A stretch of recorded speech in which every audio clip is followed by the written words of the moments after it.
বেহেশতীগণ কি জন্য আফসোস করিবে?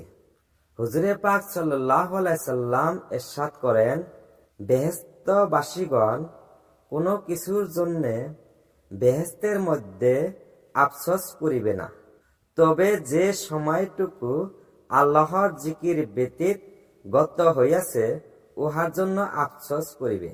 জান্নাতে প্রবেশ করিবার পর আল্লাহর পবিত্র জিকিরের পরিবর্তে পর্বত পরিমাণ সওয়াব যখন দেখিবে, তখন যেই সময়টুকু বিনা জিকিরে কাটিয়াছে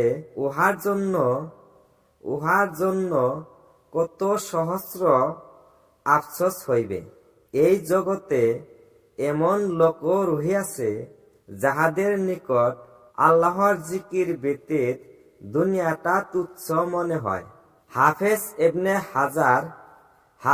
ইবনে হাজার রহমাতুল্লাহ লিখেছেন, ইয়াহইয়া বিন মুয়াজ রহমাতুল্লাহ আপন মোনাজাতে বলিতেন, হে আল্লাহ, তোমার দরবারে মোনাজাত ব্যতীত রাত্রি ভালো লাগে না, তোমার ইবাদত ব্যতীত দিন ভালো লাগে না, তোমার জিকির ব্যতীত দুনিয়াটা ভালো লাগে না, তোমার মাগফিরাত ব্যতীত আখিরাত ভালো লাগে না, এবং তোমার দিদার ব্যতীত বেহেশত ভালো লাগিবে না।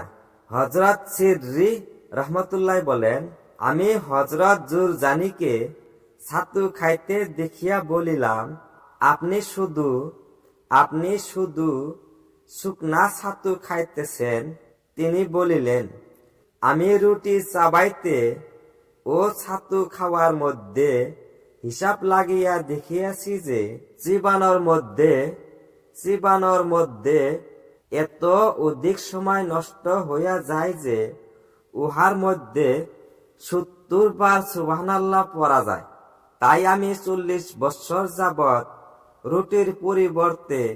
রুটির পরিবর্তে ছাতু খাইয়া দিন কাটিয়াছি।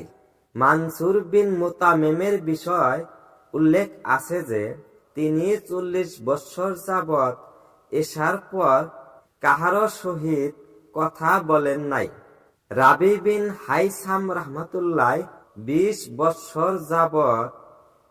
বৎসর যাবৎ কথার প্রয়োজন হইলে কাগজে লিখিয়া লইতেন।